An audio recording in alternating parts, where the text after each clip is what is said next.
Welcome, ladies and gentlemen. You are now tuned in to MMA Jam Live.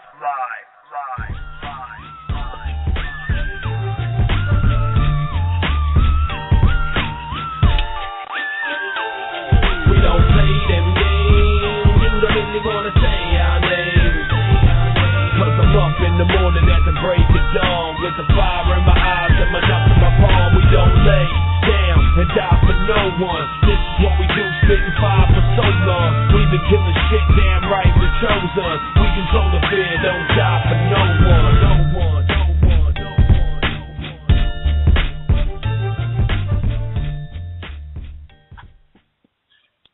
Hey, fight fans, welcome to WMMA Jam Live. I am your host, Vanessa, along with my co-host, Sabrina. Say hello. Hello, everyone. All right, well, we are definitely excited to be bringing back WMMA Jam Live. Today we'll be talking a little about the Four Horsewomen and their upcoming fights. Invicta signing with the UFC Fight Pass, and UFC's first strawweight bout. So, Sabrina, how are you doing? I'm doing great today. How about yourself? I'm good. I'm a little nervous, of course, but excited. For those who don't know, I am Vanessa. I co-host with Izzy on MMA Jam Live on Fridays as well. And Sabrina is actually my sister. I don't know if you want to tell them a little something about you. I'm just a fight fan, and I train a little bit at King's MMA, which is an awesome school. If you want to learn around the Huntington Beach area. That's it. All right. Well, we are so happy to be having everybody join us. We hope everything goes smoothly. Izzy should be giving us a little call-in here in a few minutes, which should be exciting because, he's the one who gets me through all this. But we'll go ahead and get into it a little bit before he joins us. All right, let's see. Well, I know everybody is super excited and waiting to hear when Invicta will be having their next fights coming up.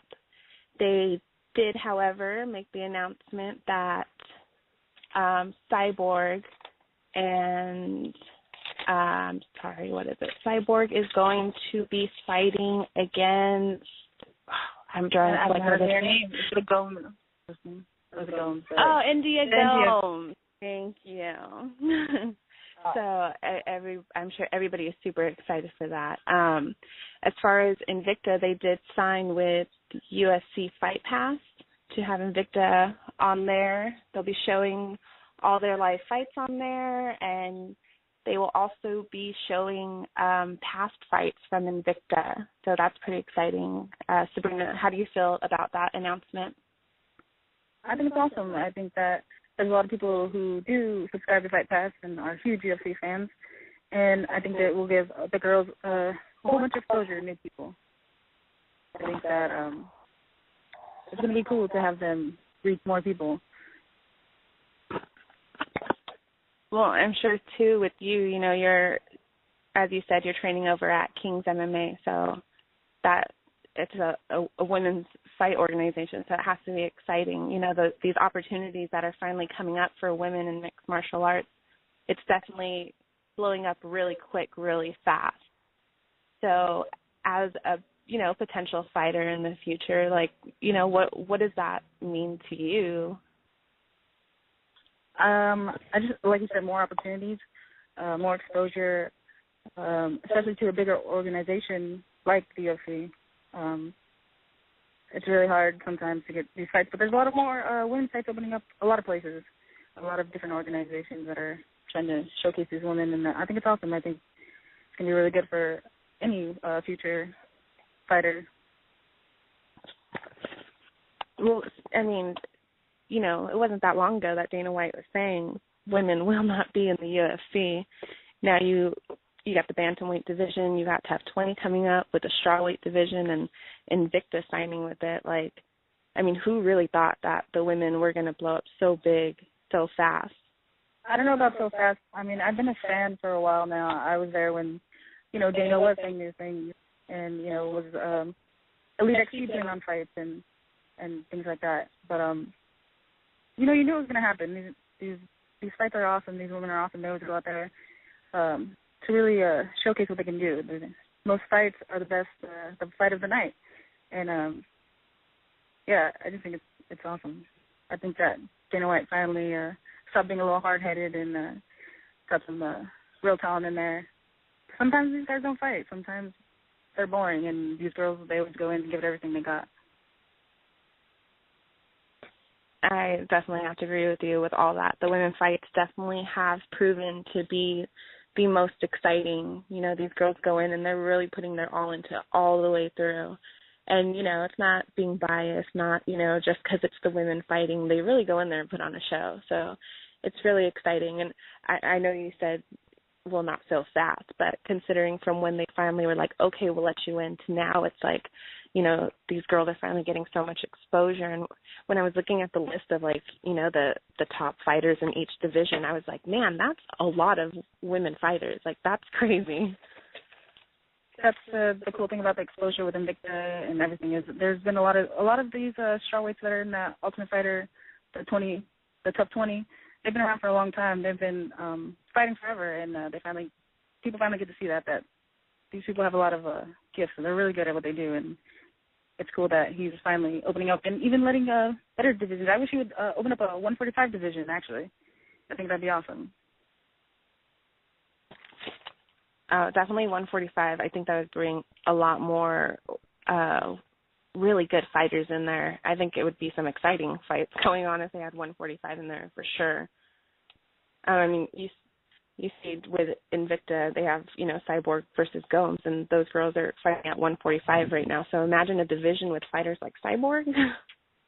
Yeah, I wouldn't be seeing Cyborg versus Marina Shafir. I think that'd be a really good fight to see. I think she could get to that before she gets to Ronda. I actually like that you said that, because I think that Marina Shafir is really going to make something for herself. Of course, Ronda Rousey's the champ right now, but, she plans on taking a break, whatever. I think out of all those girls, she is going to come up and be something really big. I think she just has to, pull herself out of the limelight of just being part of the four horsewomen and focus on herself as a fighter. Yeah, I think more opportunities are going to open up for the 145 division, and she's going to be able to go there. So Cyborg dropping to 135, I think it's cool. Everyone wants to see her fight Ronda. But I don't know if she can make it. She's a big girl, and I think she should definitely stay in the 145 division. I still want to see her fight Ronda. I think it's going to be a good fight no matter what. But Shafir would be awesome fight. I know she still has like a few fights to go. I think she's good now. I think she's ready now. I think she wouldn't back away from that challenge either. So that's very nice to see. Yeah, I definitely think she would jump at that opportunity. While we're talking about the four horsewomen, we'll go ahead and go through. All four of the ladies actually have a fight coming up very soon. Within the next couple months, they all will have been in the cage. Well, as you know, we got Ronda Rousey over at UFC 175 against Alexis Davis.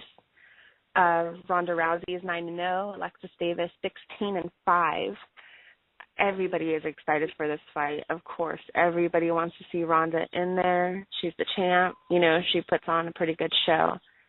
My thing, however, is, she's had one knockout, and I believe it is 8 submissions, all by way of armbar.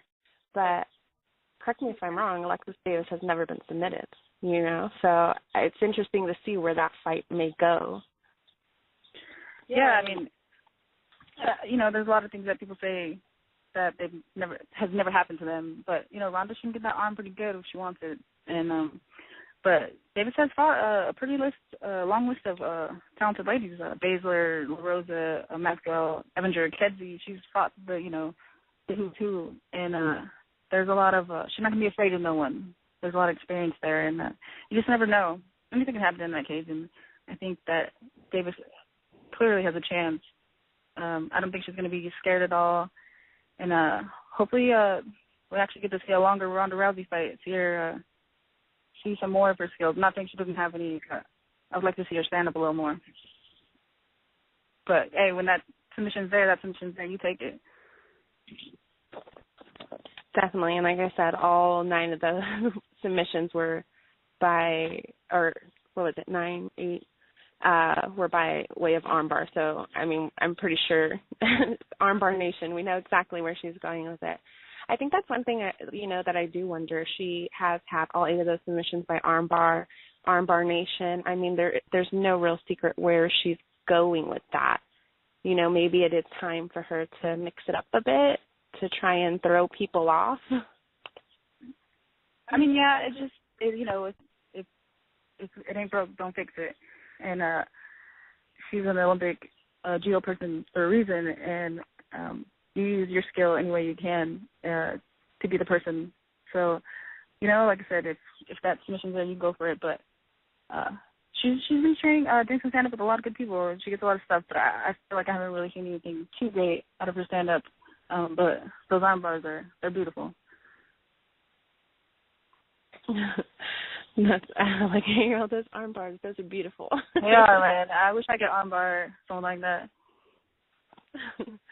Well, I'll keep training over at King's MMA. I'm sure you'll be able to do a hell of a lot of stuff. I'm sure great teachers over there. Yeah, heck yeah. Well, on to the other 4 horsewomen. I believe next is actually... I don't know if it's Jessamine fighting first or Cindy fighting first. Jessamine Duke, I believe, fighting in July. Okay, I think that LA card is in August. Oh, yeah, Jessamine Duke is fighting July at UFC Fight Night, Atlantic City. She's taking on Leslie Smith. Yeah, which is a good fighter, another good fighter out there. It's really good, too, because, I think a lot of people forget that, there's not just the 4 horsewomen or, just the girls that are getting to go into tough. There's, like I said, when I was looking at the list, almost 200 fighters make up the list, of the top, say, 25 or whatever of each division. So even, the 4 horsewomen, they got a lot of fans. They got a lot of people on their side. So, having somebody go up against them, like how you have Leslie Smith going up against Jessamine Duke, that's just even better for her to go up against a name like that. Oh, yeah, definitely. I've seen her last fight. Yeah. It was the best, but I think she has potential. And Leslie Smith would be an opponent for her to test her skills.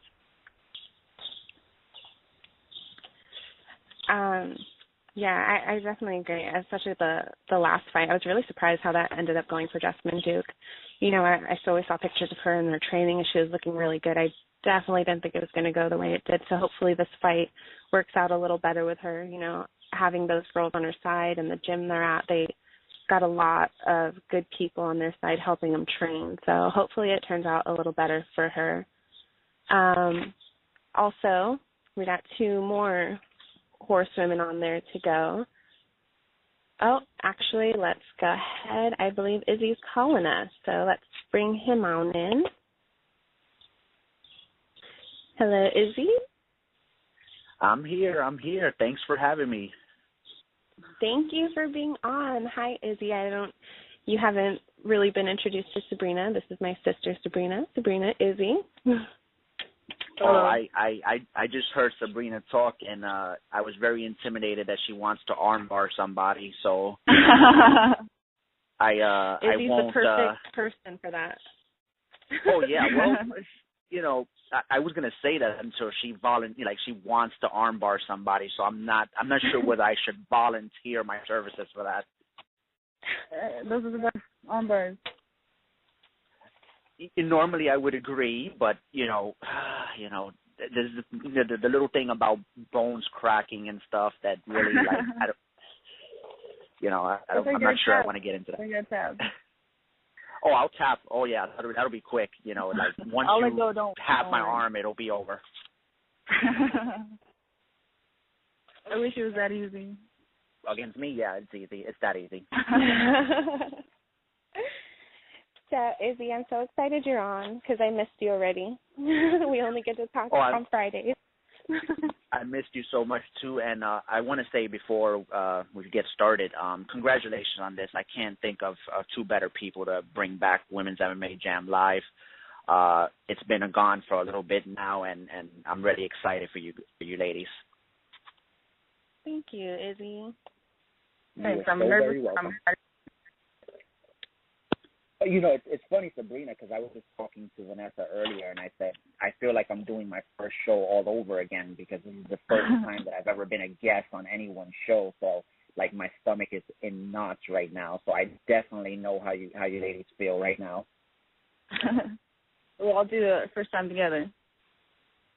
Oh, yeah. I feel really, like, nervous right now for some odd reason, but it's cool to hear a familiar voice in Vanessa, and I'm very happy to meet you too, Sabrina.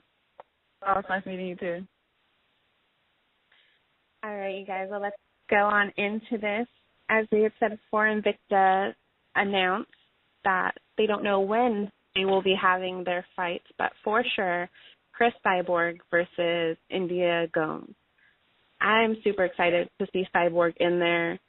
India Gomes, she has been calling out anybody she can right now. She's been a feisty little one. So they obviously have both been craving a fight. Cyborg is in there with 12 wins, 1 loss, 10 knockout. And then you have India Gomes with 10 wins and 2 losses, 1 by knockout, 7 submissions, and 2 decisions.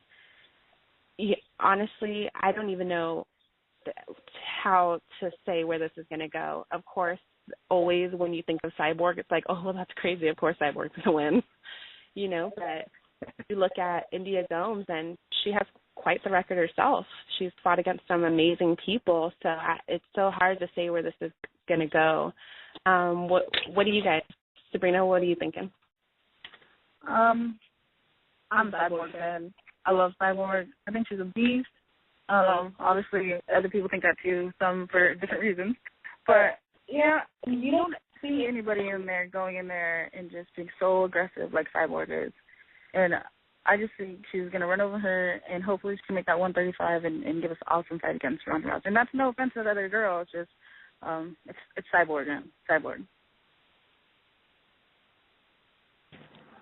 Oh, that's what I'm saying. I can't help but want to choose Cyborg. It was such a good fight. Izzy, what do you think? How do you see this going down? You know, what interests me about India is the fact that she is being feisty, and it's not like a Ronda Rousey type feistiness. It's just her own unique brand of feistiness, the way she called out the entire 135-pound division. I mean, I'm looking at here at an interview that she did with Tatsame.com, and she's pretty much saying that everybody, in order to fight in the UFC, and excuse my language, this is her quote, she said, you know, you pretty much have to show your ass other than actually fighting. And she mentioned that MMA is becoming a new thing because of Ronda, and there's actually only a handful of fighters. I don't know whether I agree with that or not, and to be honest, I don't know if she intended it for us to, think or feel a certain way, but it's definitely what's interesting about that quote is the 2 people that she singled out were Rousey and Amanda Nunes, and those, coincidentally, those are the only 2 ladies that even defeated her. You know, as you mentioned, she's 10-2, and her losses are to Rousey and Nunes. Now, going back to the fight with Cyborg, anytime Cyborg fights, anytime she fights anybody, it's hard for me to pick against Cyborg given what we've seen from her. Now, steroids or not, I'm firm in my belief that she's the number 1 fighter in the world as far as the ladies go. With all due respect to Ronda Rousey, who has been brilliant, I still think Cyborg is the number 1 fighter.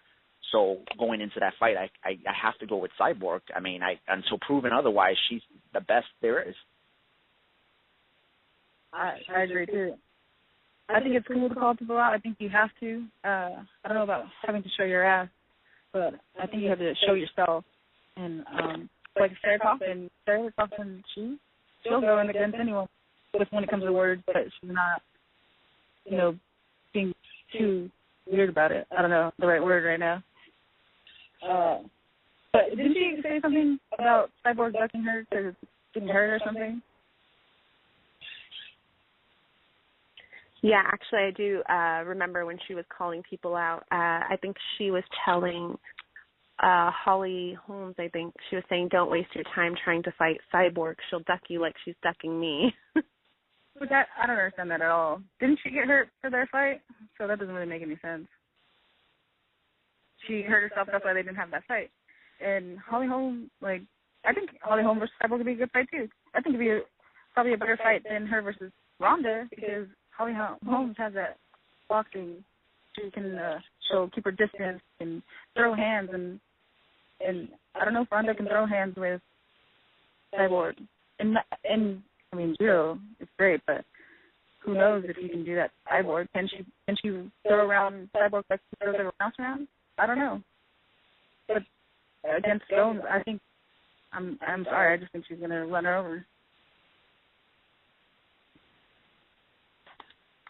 What do you think about that, Izzy? Do you think that, I'm sorry, you were saying Rousey, right? About throwing Cyborg around? That Ronda can throw Cyborg around like she throws everyone else around? Well, to be honest, no, I don't think that could happen. The thing is Ronda is so, she's deceptively strong, even for a lady, even for anybody. But the thing with Cyborg is, I don't know if you ladies have ever seen her training videos with Tito Ortiz. I mean, Cyborg is probably the strongest lady in all of mixed martial arts. And it's funny because you look at her kickboxing that match she had against I want to say it's Bears. I can't pronounce her name, so excuse me. Joanna Bears or something like that. And people point to that and say, well, she lost to that, so maybe she can get outstruck. But I disagree with that because there's a different, when you're fighting in K1 and you're fighting MMA, it's a different type of striking. So I still think that Cyborg is the best striker in women's MMA.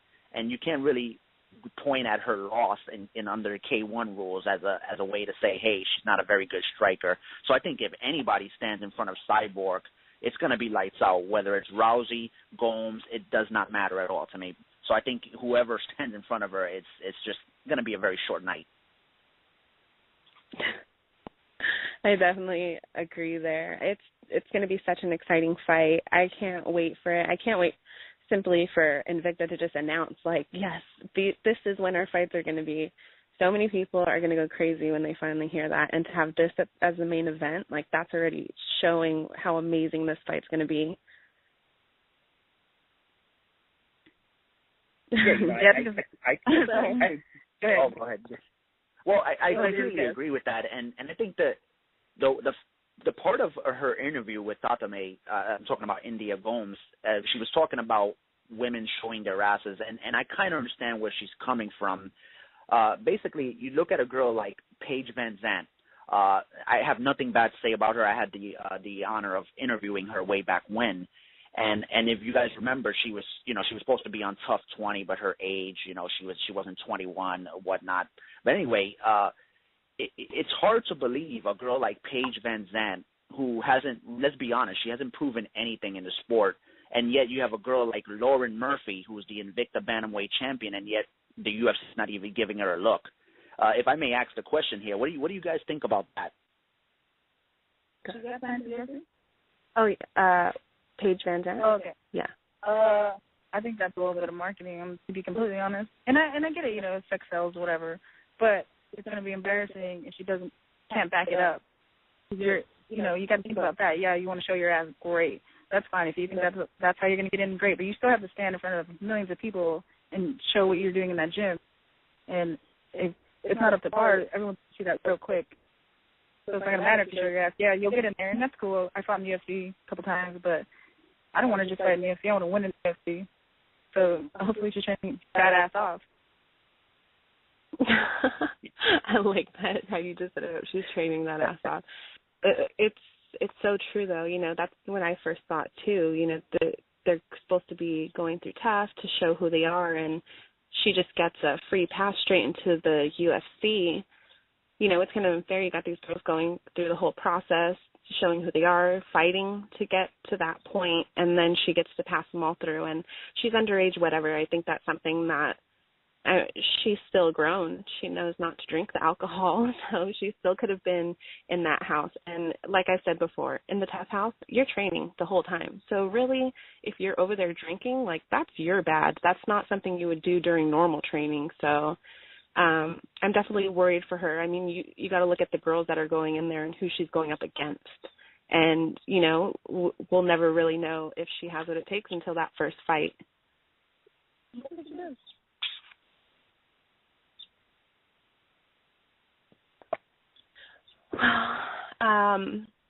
Let's see, where are we at?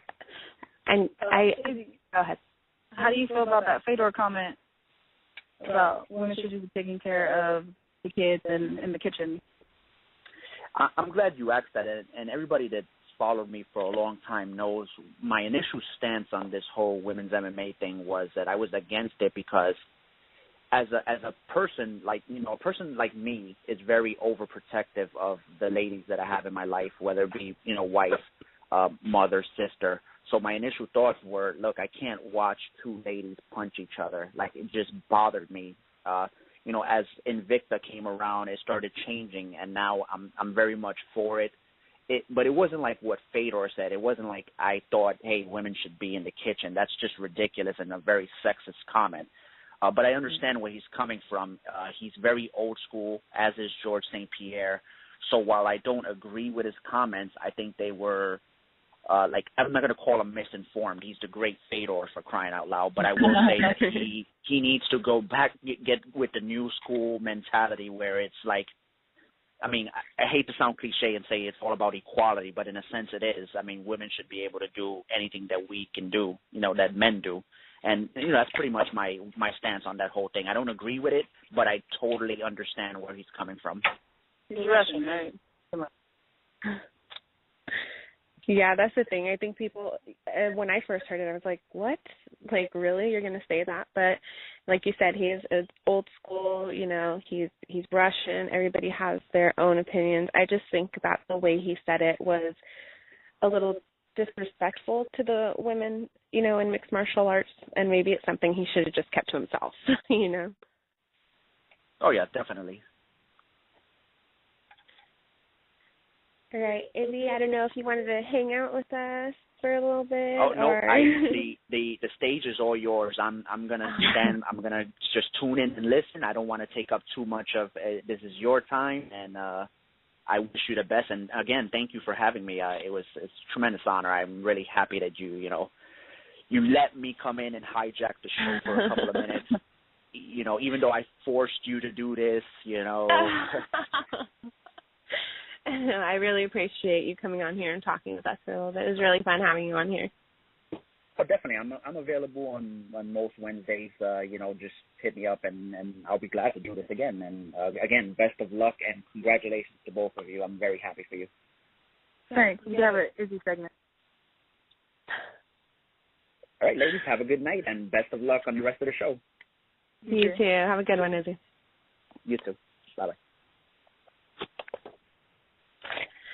Izzy's absolutely amazing. I love that he came on here. All right, so let's see. We were talking about 4 horsewomen. We got through Ronda Rousey, Simon Duke. The next, okay, I don't know how much you really listen to me in Izzy, but we're not very good with names. Mm-hmm. So you're going to, I know Marina is fighting August 10th at Chaos at the Casino in Los Angeles, and she is going against, is it Nikita Natez? Sure. That's right there. Sorry, Nikita. Again, apologize to anybody listening. We horrible with names. We try, but okay. So. You can better say my own name, don't worry. But what I'm really excited about is there's that fight, and then we got Shayna Baszler taking on Bethe Correia, which obviously that's going to be a pretty intense fight. And both of those are going to be in Los Angeles. So fingers crossed we can get over there. As oh, let's see, Marina's 1-0. Nikita is 0-2. So I know Nikita is dropping from 155 to 145 for this year, and I believe she was on a 1-year hiatus from MMA. I don't think she's been in the cage since 2013. I had to go a little back to the Amy fights, since she is just 0-2. When I was looking for her Amy, she's pro, she's 0-2. Amy, she is 0-3. So that's a combined record of 0-5. And then you go to Shafir, who has had one pro fight, which she won, and her Amy record is all 5-0.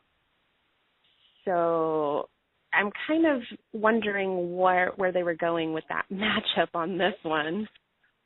Maybe they don't have no one, because I wouldn't have taken that fight if I was that chick, because, I'll fight anyone, but, man, that's going to be hard. I can't see a scenario where Marina's not. I think she's just as vicious as Ronda is. With armbar, choke. It's just gonna be too easy. I think. Maybe not. Hopefully not. Hopefully Nikita can give her a run for her money. But so far, no one else has. And I can't see someone 0-5 doing that to her right now. Yeah, I definitely agree. Like I said earlier, I see Marina really coming out and, being the strongest of them all, especially when Ronda Rousey stepped out for a bit. So, to put her up against somebody who has yet to win and she's done nothing but, like you said, I can't see it ending any other way but with her with the win. One thing. Okay. Also, Shayna Baszler going against Bet Kohea, and that will be at UFC 176. Yeah, UFC 176 in Los Angeles. This is obviously a hyped up fight with all the going back and forth. Bet wanting to go against all the horsewomen. And of all those 4 horsewomen, Shayna is definitely the loudest. So she came back, responding to it all. Shayna is 15-8, 14 wins by submission, 1 by decision, and Bet is 8-0, 1 TKO, and 7 decision wins. Baszler, her last fight, I believe, oh my goodness, it's been a while since she actually fight, and I believe she lost against Alexis Davis, actually, when I'm looking at it here with her teammate who's going against, so that should be interesting. And then, of course, we all know Bet went against Jessamine Duke at UFC 172, taking that win. With this fight, I don't know. Obviously, I think Bet is going to take the win on. It's hard to say because we haven't seen Shayna fight in a while. I don't know where she's at. She was supposed to fight in March. She got hurt. Like, how do you think this one's going to end up? Hopefully, she hurt her back. I believe. Hopefully, her back's healed, and she hasn't fought in a while. She has fought a lot of good people, but I don't know. I think that Kohea is out there trying to prove something to all these horsemen lovers, and I think she might put on a show. She beat Jessamine. She wants to fight Ronda. She's obviously not scared of anybody. But Baszler definitely does have a longer list, a little more experience, well, way more experience, and fights against some top people. She hasn't won really. She hasn't fought really. She didn't really do that well on The Ultimate Fighter, but whatever. Who knows? Hopefully, they're both training really hard, and if I had to pick, I want to see Kohea can take down these 3 of the 4 because Shafir's 145, but I want to see if she can do it. She's definitely calling them out. She's definitely saying she wants to fight them all. So let's say you light them up, see if she can knock them out. That's so funny. I love the way you word things. Yeah, but I definitely agree with you here. Like I said with Shayna, we have no idea where she's at in her fight game right now. When I thought Jasmine Duke was going to take her fight. You know, I thought she was going to win it because the great training they have, the people she's training with, you know, she has the champ right by her side, and look how that went for her. So I'm hoping that Shayna does make it to the fight. She goes in there healthy, ready to go, because I think they both really want to get at each other in this one. So I'm hoping that one's going to be a really exciting fight. Yeah, I think it'd be a big win for Shayna. I think it'd be really good for her and her confidence. As she learns to train, I think it'd be fun. Hopefully it won't be, you know, usually when they're across, so hopefully it'll be some fireworks. Because they're both ready to stand and bang. I like Baby Blur because I remember when she fought Cyborg, she took it like a gangster, and so she's not going to be that easy to just knock out like nothing. But we'll see. Well, I can't wait for all this fights. Hopefully we can make our way over to them since they're in LA. One thing that we've heard a lot about, and you've been, you know, seeing on Twitter lately, is Ronda Rousey saying that after this fight, she's definitely going to be taking a break. You know, she's been working really hard for a long time. She said she knows she can't keep at this pace forever because it'll inevitably going to lead to a burnout, which, you know, I totally agree. The only thing that worries me is that this is going to end up like Gina Carano. Oh, Gina Carano. Yeah. Well, you know, she was one of the favorites. And she's my favorite. Gina Carano's my favorite. The reason I love women's MMA is because of Gina Carano. I'm a little disappointed she's not out here showing who she really is instead of doing movies. But hopefully when she comes back, it won't be just because she's Gina Carano. I want her to come back and be the real Gina Carano and fight and be the great Gina Carano that she is. But I mean, I think Ronda should take a break. She has fought pretty quickly a few times, I believe, and she deserves a break. It is tiring. I can barely go, so that girl's crazy. But yeah, hopefully she doesn't burn out because I want people to beat Ronda Rousey at her best. I don't want them to beat a burnt out Ronda Rousey. And I don't think anybody wants to see that. I won't think anybody wants to see Ronda Rousey in there just all tuckered out, just can't do it no more, and then someone beats her because she has beat herself then. But I don't know. I think she deserves a break. I think she's supposed to have some fun. But man, if she goes and leaves movies like Gina Carano, what a sucker! Because that's not cool. Like, all these people going to do movies, like, whatever, make your money, but, man, how do you leave the fight game for movies? Especially when you're on top, especially when you're the best one, like, and to go be a extra somewhere in a movie, come on, go, man, that's crazy. I don't think I could do that. I think if I ever got to the position, I couldn't do it. I would just want to fight. I would just want to whoop ass and not be in no movie. But hey, whatever, they could do it. They could fit in there. Obviously, it's not hurting Ronda. She's winning. It's not affecting her training. She says she can do it. She's an Olympian. She could probably do it. So hopefully she's not already, if she's already talking about being tired and burnt out, hopefully she's not already. It's totally understandable, but I hope not. Yeah, I definitely agree. You know, you see so many pictures. It seems like she's constantly in the gym. Obviously she has a fight coming up, but even before the fight, you always saw that girl in the gym. And then she has, you know, not just one movie, but multiple movies that she's working on at the same time. You know, after this fight, she's going to have to go out and promote those.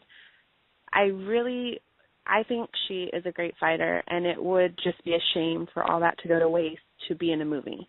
You know, like, she obviously loves fighting. Like, this is who she is. It's her life. And to throw that away to be an actress, like, okay, Gina Carano, loved her as a fighter, obviously didn't want to see her leave. And let's be real, that movie. Oh, my God. I she was even so got mad. over. Exactly. It seemed like such a waste of talent, you know, because now where is she? You know, like, okay, I know she just had a movie come out, but, I mean, how far has that really gotten her? You know, and she gave up fighting, especially when she gave it up. It finally came in and, like, is starting to go somewhere, and she missed out on all that. So I really don't want to see that for Ronda Rousey. She's young, and she's amazing. Hopefully she doesn't take too long of a break. I get it. You're doing too much. Go take that time and relax for once. But I'm just hoping she comes back instead of deciding in the end, like, oh, well, that was really fun. Maybe I'm over it. Yeah, well, I think that I hope that that Ronda doesn't lose and then go that route, because for me personally, I think that Gina kind of got scared. She got her ass beat and then didn't want to come back. And, hey, you get your ass beat by Cyborg, like, I get it, you know. I mean, I would definitely come back, though. And I just feel like she ran away a little bit. I don't think that Ronda will run away, but I think it'll be easier for her to walk away if she loses. I feel like Gina ran. I don't feel like Ronda's going to run.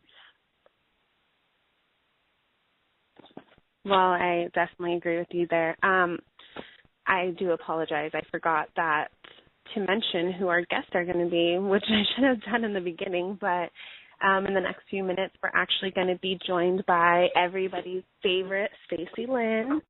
For those who don't know, what you should if you're listening in, she was the original host of WMMA Jam, so it's really exciting to have her back on. And at 6:20, we will be joined by Kathina Catron, the Kill Switch. So make sure you guys stay tuned in to hear those amazing ladies on. Well, sister, this is your sorry. Some things are going to slip. I was telling people, too, it's going to be so hard to just call you Sabrina because I don't call you Sabrina. But how are you liking that so far? How are you liking the whole podcast? And I know you definitely have a love for the sport. You're the one that got me into it. But how are you liking it so far? I mean, it's nerve-wracking. It's different. I've never done a podcast. I listen to podcasts like crazy. Huge Joe Rogan, Joe Diaz, Duncan Trussell fan. But, yeah, I'm just trying to answer the questions however I can. Hopefully it's not going too bad for everybody out there. Well, I think you're doing great. I know when we were, like, out here getting ready, and I'm like, oh, man, and you're just like, I'm like, what the? Like, I've been doing this with Izzy, and I'm still so nervous, but I think you're doing a great job, and it's fun doing this with you. So thank you for agreeing to come on here and do this with me. Well, you know, as the great Chael T. Sonnen says, emotions don't matter, actions do. I already said yes, so, you know, you can't back out. Yeah, it's not as, I'm just better at hiding my nervousness, I guess. That's true. All right, so like I said, in a few minutes we'll be joined by Stacey Lynn, but before we get into that, let's go ahead and talk about UFC made the announcement they booked their first strawweight bout in history. It will be Claudia Gadelha versus Tina Latimaki. Claudia is 11-0, fighting out of Brazil, and Tina is 5-0, fighting out of Finland. So, I think the one thing that I think it's great. I'm excited. A women's fight, of course, I want to hear that. What I didn't understand is that putting this fight together before tough. You know, I think it was a little unfair. It was supposed to be the introduction of the division into the UFC, and it's kind of taken from them. Do you agree? Or? Oh, yeah, definitely. I think that they should have waited. I think that these girls that are going to do this season of The Ultimate Fighter should have been the first ones to step in this cage as strawweights. And I don't know. I think it's a little weird. They want to, I guess, slowly introduce it, but I think sometimes you just got to hit us with a, punch to the face and just give us the best right away, because I think that that whoever wins The Ultimate Fighter, whoever the last two that are going to be in, I think all those girls are amazing girls, and that it's going to be definitely going to be fireworks at the finale, and I think that should have been the introduction to the strawweight division. And that's no offense to these two girls, but I just think that it would have been better if it was that. What about you? Oh, yeah, definitely. You know, that was the whole point. It was exciting to hear they were bringing this new division into the UFC with women in it. And, of course, regardless, the show's going to be amazing, I'm sure. You know, like we said, the women come out and they put their all into these fights. So I'm really I'm especially hoping it goes a lot better than Tough 19 because, my goodness, that was boring. But Tough 20, having these ladies come in, it took away that little special spark in the end to be the first strawweight fight of the UFC. And I think another thing is that Claudia was supposed to be part of Tough, and she made the decision to pull out. She didn't want to have to go through the, making weight in such little time. So, and, again, she was there with all those other ladies who were supposed to go through that competition, and she got to just pass them all by into the UFC, and already she has a fight. Yeah, that's what I'm saying. That's why I didn't really like that idea. Definitely not my company, so my opinion doesn't matter. But I didn't like it at all. And the thing about that, too, is this isn't just for these ladies. The strawweight Ultimate Fighter isn't just for them to, get a contract. Whoever wins is going to be the champion, and the strawweight champion, the first ever. And I think that that's what should have been in that cage first. But whatever. Yeah, I definitely agree. Well, we're actually going to be calling Stacey Lynn right now. So if you guys just hold on, I will go ahead and ring her in. Just give me 1 sec. Also, not to go backtrack or anything, but I can't lie, I would love to see Ronda Rousey armbar Cyborg too. So just putting that out there. I'm not just on the Cyborg side, a beautiful armbar, and maybe even a broken arm from Ronda. How many people, not just surprised, but surprised. So, but we'll see if that fight ever happens. We got to see if Cyborg can even make 135. Hopefully she can. Not to backtrack, but I did. All right, actually, let's see. We might have Jay calling in, the big boss man. So, act professional. Ready? I can't. I'm sorry. Hello, Jay. Are you there? No. See, you already made him mad, and I hung up. I'm fired already. I'm looking for a new co-host to host MMA. All right, then. We're just going to go ahead and call in Stacey Lynn, then. Give me 1 sec.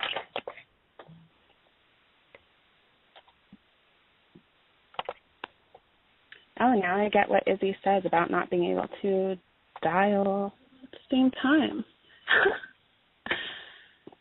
All right, let's see.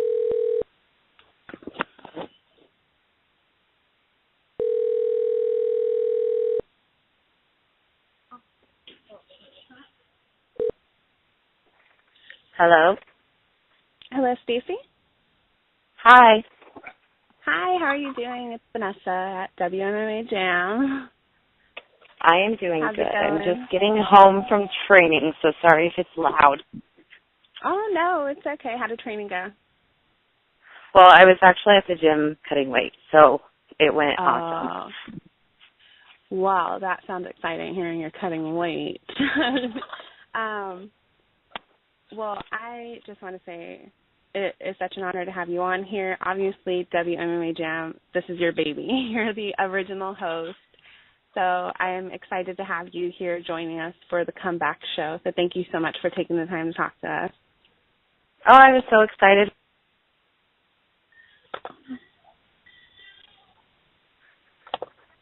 Are you there? I am. Oh, okay. Sorry.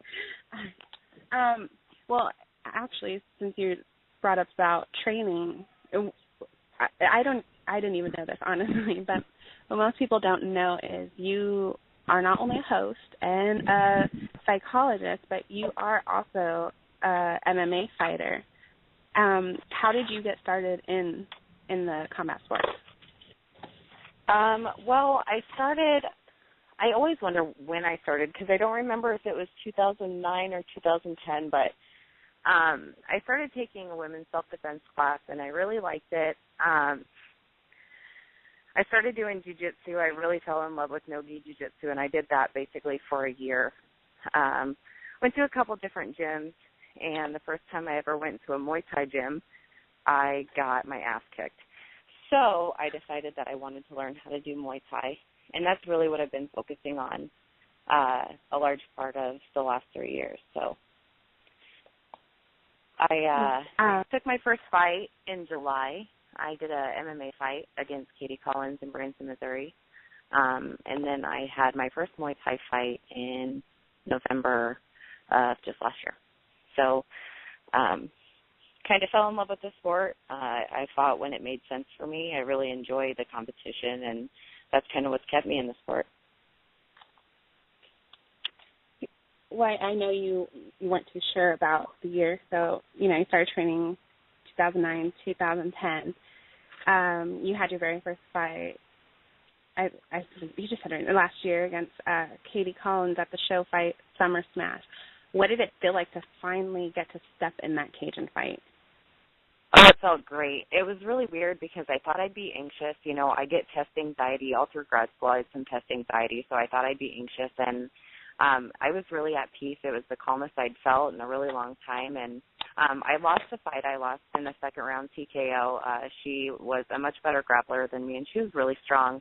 I made some game plan choices that weren't the best for me, and I didn't really get to use my striking, but I learned a lot. And, I took a debut fight on 2 weeks' notice against a girl with, 12, 13, or 14 fights, so there's really no shame in losing that. Yeah, that's crazy because not only did you have only 2 weeks' notice to train for this fight, I know I had saw somewhere you were training for other fights that fell through, but to actually fight against this girl, you only had 2 weeks' notice. But you also had to drop from, I believe it was 150 to 140 for the fight. Like, did that affect you when it came down to fight night? I actually didn't cut weight for that fight. I maybe cut 2 or 3 pounds, but we fought at 140. I walk around at like 143, so the weight cut was hardly worth mentioning. I think Katie maybe cut some weight. I'm not sure, but she sure felt strong.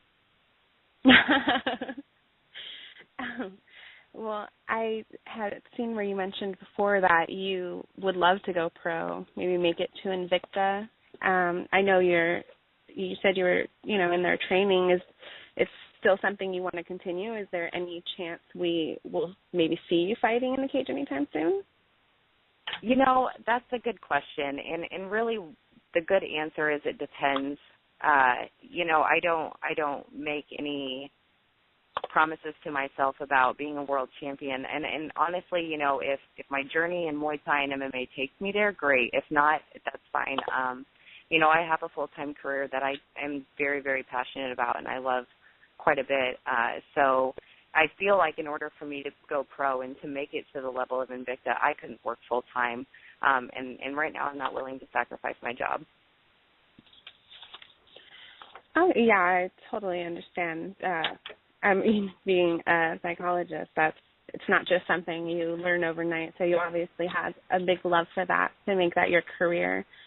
If you did get the opportunity, so to say Invicta was like, yeah, I want you, or, even with UFC, introducing women into the UFC, would that be something you'd be willing to maybe put your all into, or right now is it just kind of like more of a hobby?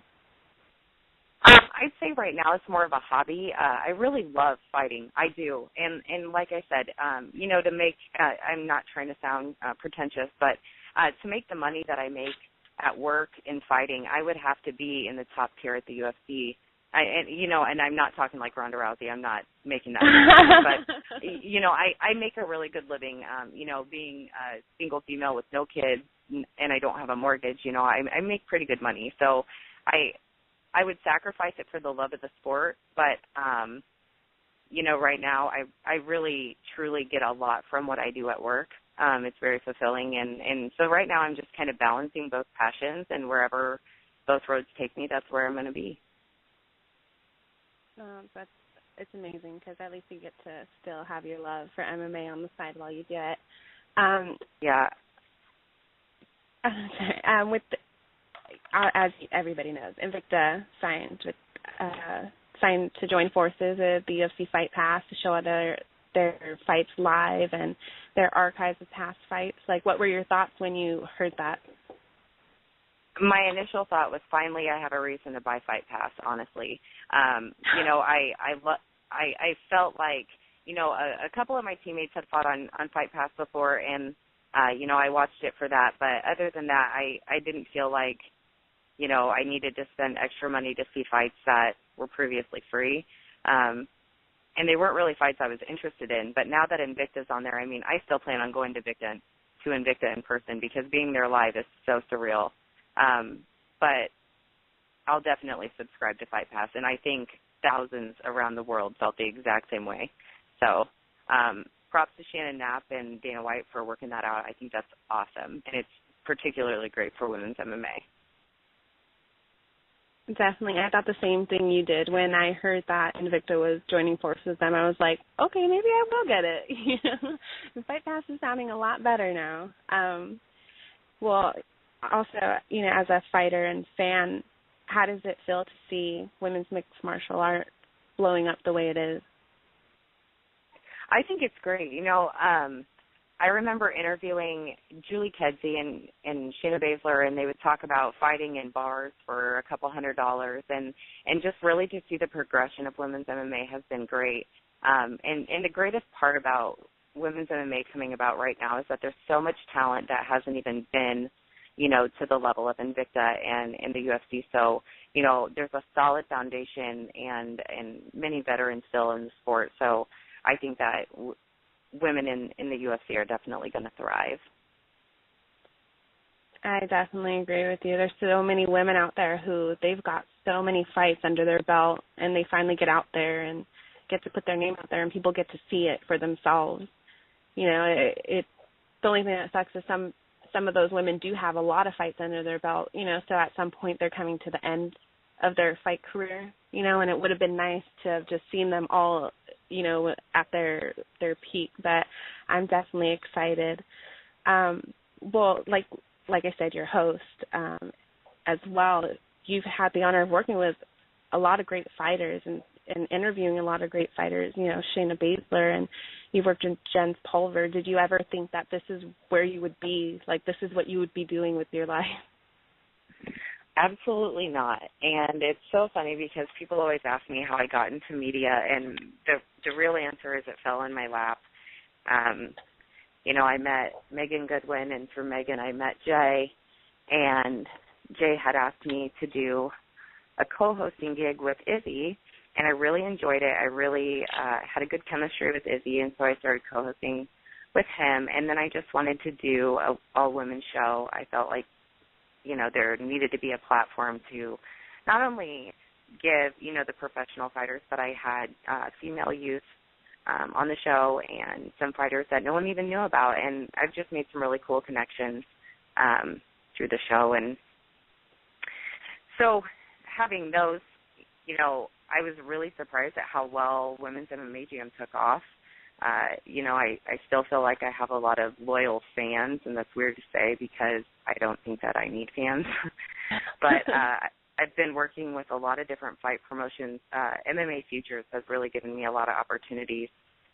They actually got me working with Jens Pulver and doing some coverage for RFA and things like that, and that was really fun. We covered some local regional shows, Dynasty Combat, and then I also work for Victory Fighting Championship. So I'm usually pretty busy. And no, I never would have thought that I would get this invested in MMA. I didn't know that I loved the sport as much as I did until recently. So it's been a growing passion. So I'm really excited where I am, and I have some really good things in place to see what happens in the future. I actually really want to pursue sports psychology and work with fighters on mental training and things like that. So I'm hoping to sometime down the road make a career out of it and let it come full circle. Oh, that'd be absolutely amazing. And it's funny because the same thing with me, you know, I didn't know that I loved it so much, and Jay asked me to co-host with Izzy, and now here I am on WMMA Jam. So that's so funny. But you do have a lot of loyal fans out there. You know, when we announced the relaunch of WMMA, your name was brought up all the time, you know, like Stacey did such a great job, but happy to hear it's coming back. So you really do. You obviously touched a lot of hearts when you were on here. Well, thank you. You had just brought up MMA Futures. I was actually going to ask you, you know, with the million things that you already do, you have been actually working directly with MMA Futures. Can you tell us a little about them and their mission? Oh, I don't know that I can speak for Nate and Tom, but MMA Futures is really, targeting the futures of MMA. I mean, it's a good name for the right reason. They've been really getting some exposure on some local guys, local fights. I know that when we streamed the Dynasty Combat fights, there was like 6,000 views. So that was really cool to see. And, my teammates were fighting on that card, so it was really nice to see my teammates get some exposure. They go all over the Midwest doing fights out of gyms. I know they went to Steve Carl's gym, Josh Neer, and some other guys, and did some interviews with that. So the content that they're producing is really rare. I think that they have something really cool going on. And I also work for the MMA Corner, and I'm writing for them now. So got a lot going on. But with both, I just hope to take whatever, talents I can offer. And I think that I will be having a radio show with MMA Futures here soon. So I'm really looking forward to that. And we're just going to, find the fighters and build them up. And they've got some really good contacts with Fight Match and an anti-bullying campaign. And so I really just like what they're doing. So whatever I can do to help them, I just kind of wait for the text message, and it's like, oh, come shoot some videos or come do some media. And I'm like, okay, I get into the events for free, and I do it anyway. So it's been really that's fun. a good perk. That's great. I love the concept of them, trying to find the future of MMA rather than who already has a big name or all kinds of fights under their belt. Now, with both and that's of us what we were talking about with our new radio show, is we really want to feature people that haven't been in the spotlight. So it should be a really interesting show. Well, that's great, and I hope when it does come to light that you let us know, because I'm sure, like we said, you have a lot of loyal fans, and they're going to want to listen in on you with that. For sure. With both of us being members of Redemption Martial Arts, of course, we got to bring it up. I know what it's about, but maybe you could let our listeners know a little more about Redemption and their movement. Well, so far as I know, the movement has taken off. I was contacted by Mark or somebody. I don't even remember how long ago it was, but they asked me if I would be an ambassador, and basically their campaign is to stop bullying. They provide a lot of information and things for parents and just a really comprehensive approach to bullying and things like that. And, where I can lend insights and things, I'm more than willing. And they asked me to write a blog, and I try to find time. I know I've written maybe one or two about kind of what parents can look for if their child's being bullied, and talking about cyberbullying and all the factors to consider, because I think there are some things that parents need to know. And, if I can offer some insight, that's just great. Well, I think it's great because you do have a doctorate in clinical psychology, and you have MMA experience, so you're able to have those two join forces and, try and help out with this. Did you yourself face any bullying, or were you the bully growing up?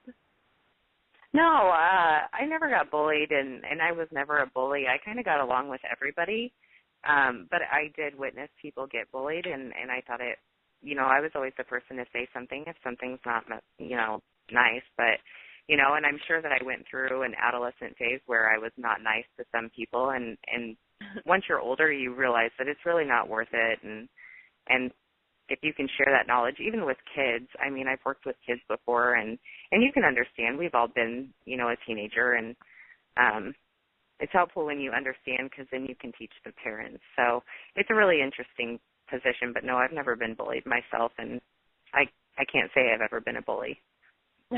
Well, that's good to hear. Well, as you did mention, you have written a couple things for Redemption on bullying and cyberbullying, and people could always go to Redemption Martial Arts and check out the blogs to see Stacey's, her articles on that. They're actually really good ones. I read your one about the cyberbullying and safeguards, and it seems so simple, I know you got with Callie's mom, and you guys discussed it a little bit. And when I was reading it, I was like, oh, well, that makes sense, to get, a lot of people aren't sure if they should give their kids a social networking site and stuff. And you guys mentioned about doing it, but you guys, the parents being in control. And it seemed like such a simple idea, but it never even crossed my mind. So I definitely hope that people go and check those out to get a little advice on that. We'll go ahead and take this to another little. I had saw somebody had asked you, how you feel about the women in mixed martial arts, using their looks and bodies or whatever to get ahead. And of course, you said, kudos to them. It's not your thing. But you actually came up as, number 8 on the top 25 hottest female MMA fighters for 2014. Like, what were you thinking when you were on that list? Personally, I think the writer of that article was a bit biased.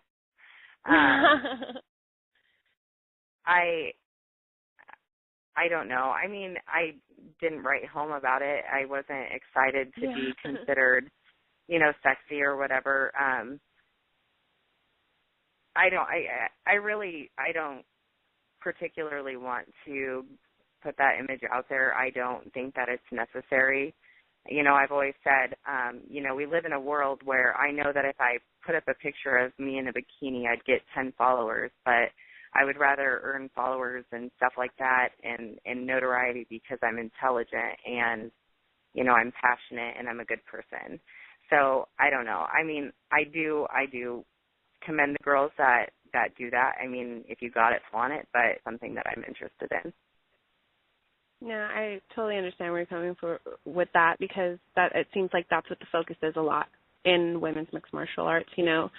The prettier girls kind of making it, or more people looking forward to watching them fight. And it's kind of sad because they're here to fight. It's not a modeling contest or anything like that. So I definitely agree where you're coming on that. Like we said, you have a lot on your plate. What do you like to do in your free time, if that even exists? Well, honestly, I enjoy training. I enjoy writing, so I do a lot of writing. I'm actually in the midst of writing a book about training and the mental side of training and kind of a psychological approach to fighting. And I really love writing. So writing for the MMA Corner or writing personally is just, it's really awesome. I like to watch scary movies. I like to play with my puppy. I don't live a very adventurous lifestyle. I usually go to the fights, hang out with friends, and train and work. That's pretty much my life. I'm surprised you even have time to do that. I'm surprised you have time to hang out with your friends. I actually have a really funny story. I was talking to Tyler Mitten, who I have asked to help me with my weight cuts because I want to fight at 125 and I want to fight comfortably. And I was giving him my schedule, and his message back to me was, "You're not married, are you?" And I was like, "No, I don't even have time to hardly have friends, let alone be married." So it was really funny because my schedule is just that ridiculous. I go from 5 o'clock in the morning until about 9 o'clock at night. Oh, my goodness. So even more of a reason to thank you for taking time to talk to us. Okay, next weekend is the UFC Fan Expo. Also, UFC 175. Will you be gracing us with your presence at the Fan Expo? I will not. I don't have any plans to go. I plan on being in recovery mode and hanging out and just taking some time off and enjoying the summer. That's good, though. I'm sure you can use that little break. What with the UFC 175? As we all know, Ronda Rousey will be facing Alexis Davis. Who do you have for that fight? I think Rousey takes it. I do think that Alexis Davis poses a threat. I think Alexis Davis has the tools to beat her. I just don't know if it's going to be enough to neutralize Ronda Rousey's judo. It will be really awesome to watch, though, and I really do think that Alexis Davis is a great contender, and I think she's an amazing fighter. I just, at first I didn't want to believe the Rousey hype, but it's undeniable. So I really think that Rousey is going to walk away with the win.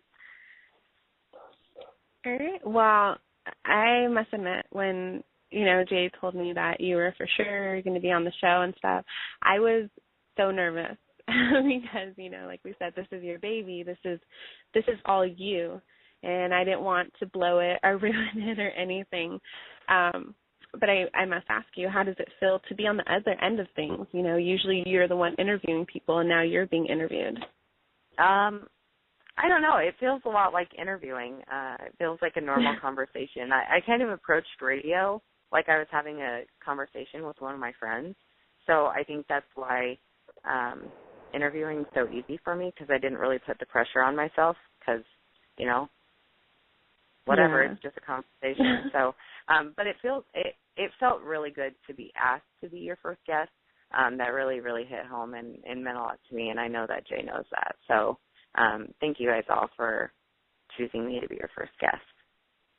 No, of course. Well, you know how we got Neil and Roger and Jay in the chat room.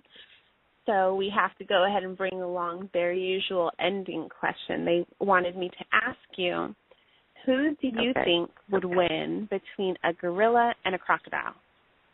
That is definitely Neil's question. Yeah. And I'm going to go with the gorilla, only because I feel like the gorilla is more agile and can run. But if the gator could stand on its rear feet, the gator would win for sure.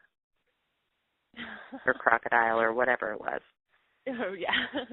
Well, I'm sure he's going to love that. He is all team gorilla. So, but before I do let you go, can you let your supporters and listeners know where they can find you? Any shout-outs you'd like to give? You can find me on Twitter at StaceyLynn125. I think that's my Twitter handle. And I want to say thank you to my gym coaches and teammates at Premier Combat Center. My Muay Thai coach, Kurt Padani, he's amazing. I want to thank Ryan at Victory Fighting Championships and Joe for making it tolerable to work with Ryan. MMA Futures, the MMA Corner, I also want to thank Tommy Sohold for kind of guiding my hand through some crazy stuff. I want to thank Doc Howie, Jay, Steve, Roger, Neil, and all the people at MMA Jam. I want to thank my strength and conditioning coach, Riley Ross, Redemption Martial Arts, and to you, Vanessa, for keeping the show in good hands. Oh, thank you so much. I really enjoyed having you on here. It was really great talking to you. And I hope you keep us updated if you do, decide to go back in the cage anytime soon, and keep us updated with your podcast with MMA Futures for sure. I will do it. All right. Thank you so much again, Stacey, and you have a good day. You too. All right. Bye-bye. All right, you guys, and that was Stacey Lynn. You can find her on Twitter at StaceyLynn125, and we'll make sure to keep you all updated on any future events that she may be having. Sabrina, are you there? Yeah, I'm still here. Oh, goodness. I'm not going to lie. I was scared. This is her baby. She started WMMA Jam. So, but it seemed to go really nice. It was a pretty good interview. Up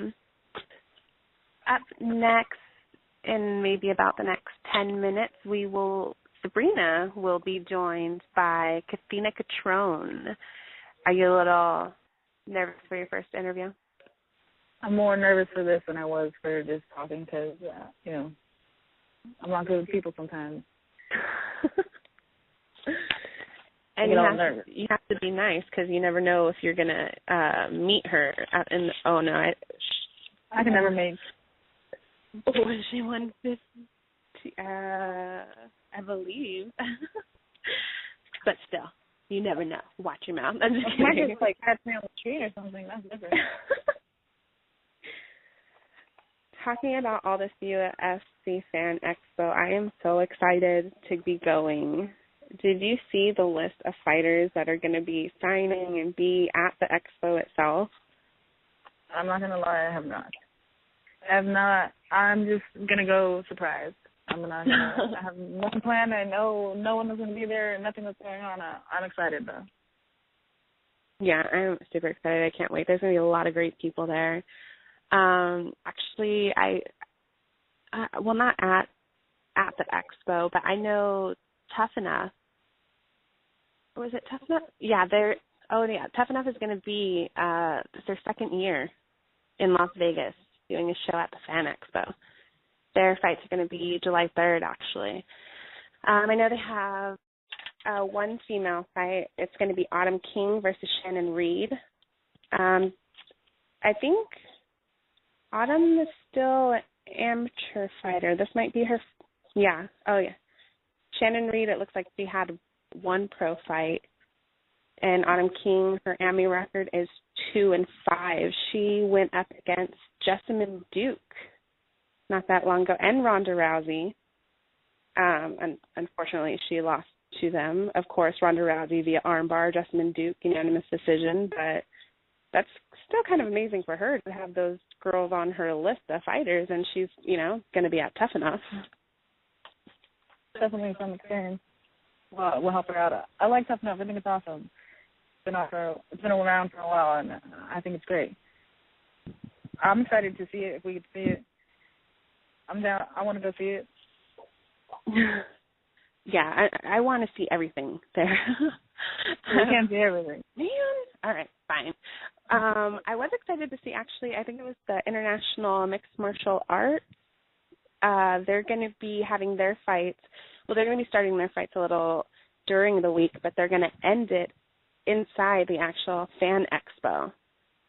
So that should be really cool. And I do believe we do have a Redemption ambassador. Michelle Mascotti is going to be fighting in that competition. So I'm excited to see fights going down, not just on the screen, because, we ain't going into the fight. Yeah, I'm excited. I like how they're allowing a lot of other things to be a part of this expo. I think it really opens up exposure and for a lot of places and a lot of people. And I think it's cool. It's going to be cool to see. I'm excited. I want to see some people. Well, you're training too, so hopefully we'll be having this conversation about, oh yeah, Sabrina's going to be fighting over it. We'll see what happens. I'm excited. I know this is women's MMA, but I'm excited for Machida and Weidman. I like Weidman, so hopefully it's an awesome fight.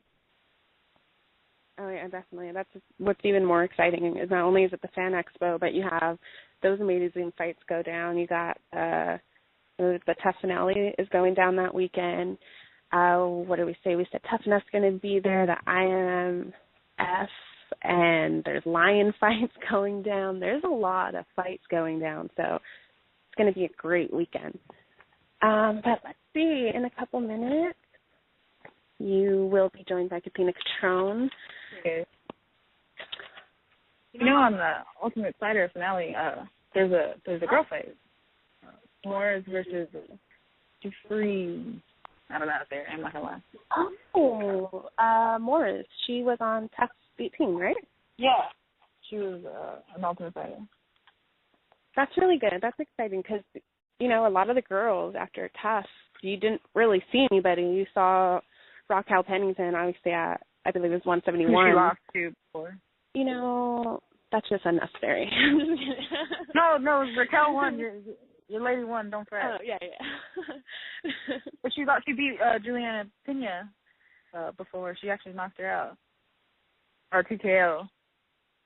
Morris. Her nickname's Cheesecake, which I think she's trying to get some free cake, which is fine. I like spaghetti. I will take free spaghetti any day. But the thing that I liked about Dufresne, is that how you say it? I don't know how you say your name. I'm sorry. Oh, it's Alexis. She said she's excited because she gets to punch bitches and not go to jail, which that's my kind of person. So as much as I think Morris is cool, I'm going to go with Alexa on that one because it's a bunch of bitches. Not go to jail.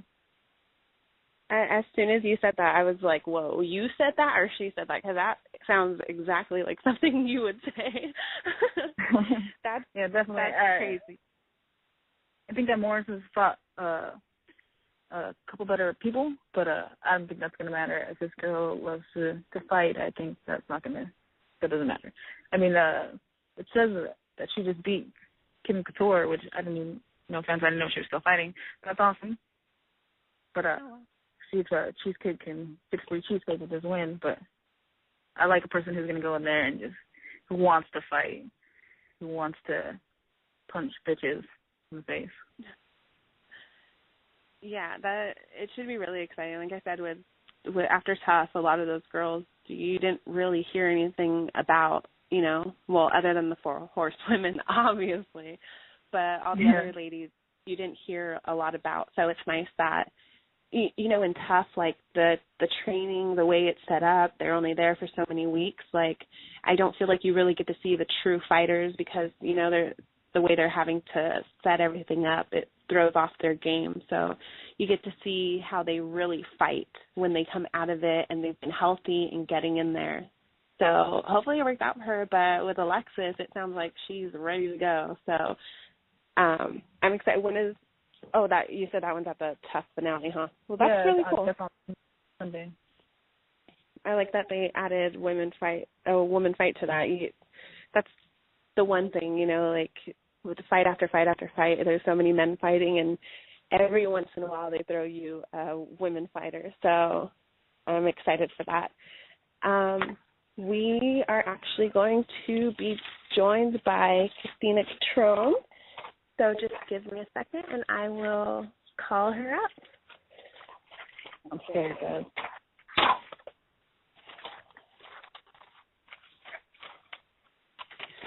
All right. Sorry, guys. Give me 1 second. Yes, don't fret. You will do just fine. Remember, it's just like chit-chatting with your homie. All right, and she's going to come on in. We'll give her a call. Hold on a sec.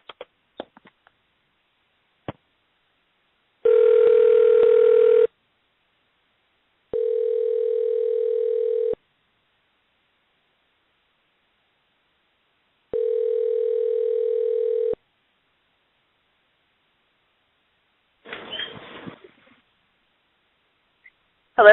Hello? Hi. Hi. Is this Kathina? Yes, this is her. Oh, hi. This is Sabrina from WMMA Jam Live. How are you doing today? I'm doing good. How are you? I'm good. Thanks for taking the time to talk to us for our WMMA comeback show. I know you're very busy. Not only are you a professional fighter, you are a full-time surgical tech and a mother. How has it been difficult juggling all these things?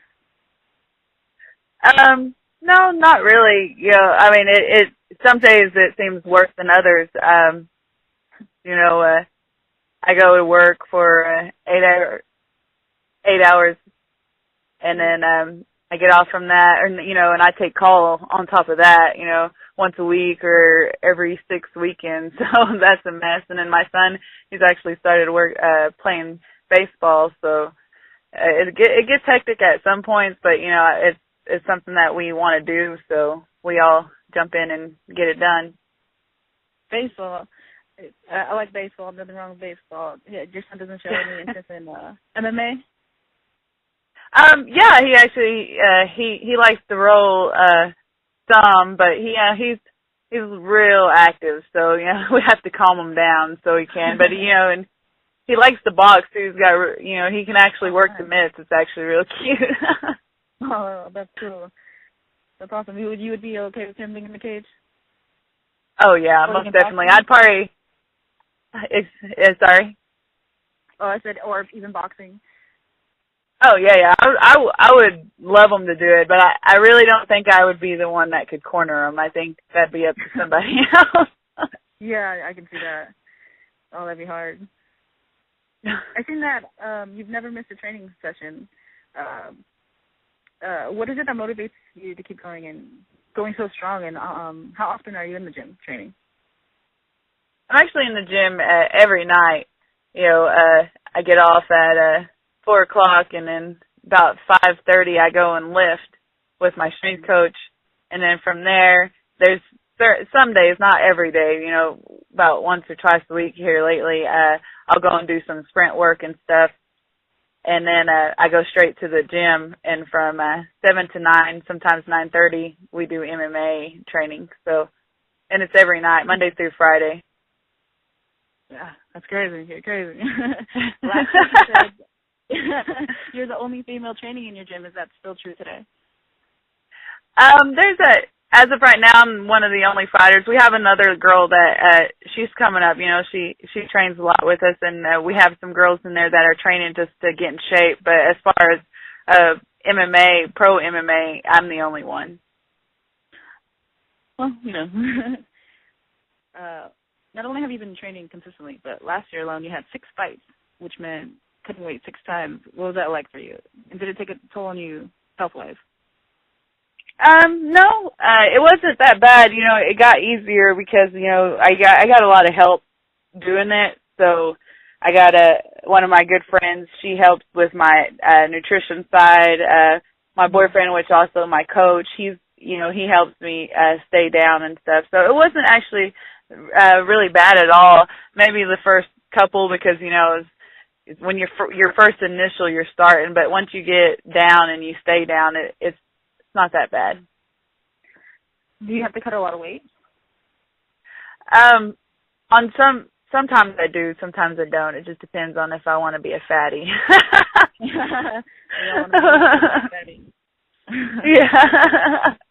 I usually walk around when I'm, a couple months out from a fight. I'll walk around about 138, 135.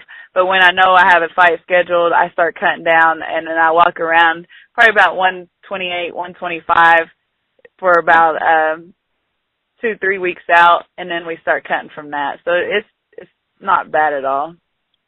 Oh, that doesn't seem too bad. Do you eat very healthy? Obviously, oh yeah. You eat healthy, but yeah. I eat real healthy. Yeah. Your boyfriends and your coaches, is it hard? And he's a fighter. Is it hard, or what's it like being a fight couple? Actually, it's actually beneficial for me. He helps push me. I'm actually, when we're in the gym, it seems like they push you harder than, he's a coach for all of us, but it seems like I'm the one that gets the lashing the most. So it's tough love, because he's got an emotional investment as well as a coach, so he doesn't want to see me get hurt. So he's gonna make sure that I'm where I need to be in the gym so that my fight is easy. So that makes sense. Someone that looking out for you always. I noticed that you had your first Miami fight in 2011 and went pro in 2012. Then you made your Invicta debut in 2013. What does it mean to you to be signed to such an amazing organization like Invicta? Oh man, it was awesome. They by far have been one of the best promotions that I've dealt with. I like the fact that most places when you go fight, if you go to somebody else's town, it's their hometown, and everything's on them and everything's about them, and it actually fuels you. But then on top of that, like when I would win, the promotion would just be like, here's your stuff and bye, see you, get out of here. But Invicta, they promote all of them. They promoted us equally. They didn't treat us any different, and that's what I loved about that promotion, that they truly are invested in the fighters, and they want to see every one of us do well and to go on and do great things. That's awesome. I remember when Invicta first came out, I was so excited. I knew it was going to be something great. With this whole, how do you feel about the whole UFC Fight Pass thing getting together? Oh, I think that's amazing. It just shows that they're doing something right, and they're promoting the women, and then that's just going to give everybody that much more exposure to let them know who you are, and you know, what type of fighter you are, and only the best will be on, you know, on there. So it's a great thing. Yeah. You're fighting in the strawweight division. Is that where you feel the most comfortable? Yes. Yes, I feel way more comfortable. You fought at 35 before, so that's what I was asking. Right? Oh yeah. Well, my very, very first fight was at 135, and then I had just, you know, I wasn't training like I'm training now. You know, your first fight, you got to fill it out. And I never had cut weight before. I never, you know, when I first started training, I'd never even threw a punch before. I punched myself in the face when I first started training.